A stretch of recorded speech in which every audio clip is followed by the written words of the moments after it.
يعتبر مهاجم نادي غانغون الفرنسي أمين الوزاني من اللاعبين المتألقين في بطولة الدوري الفرنسي في الدرجة الثانية. فصاحب 22 سنة المنحدر من أب مغربي وأم جزائرية تطور مستواه الفني والبدني في الآونة الأخيرة ليصبح واحدا من اللاعبين الذين يتابعهم المدير الفني للمنتخب المغربي وليد الركراكي، بعدما سبق له قيادة المنتخب المغربي تحت 23 سنة للتأهل إلى أولمبياد باريس 2024.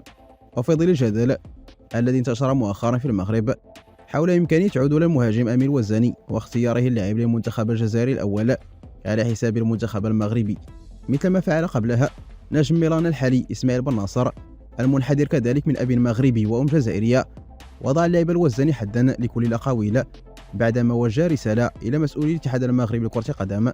أخبرهم من خلالها بأنه يريد مواصلة مشوار مع المنتخب المغربي. وفي هذا الإطار أكدت مصادر أن مسؤولا من الاتحاد الجزائري لكرة القدم عرض عليه قبل أشهر إمكانية الانضمام للمنتخب الجزائري قبل أن يخبره اللاعب بأنه يركز على مسيرته مع المنتخب المغربي الأولمبي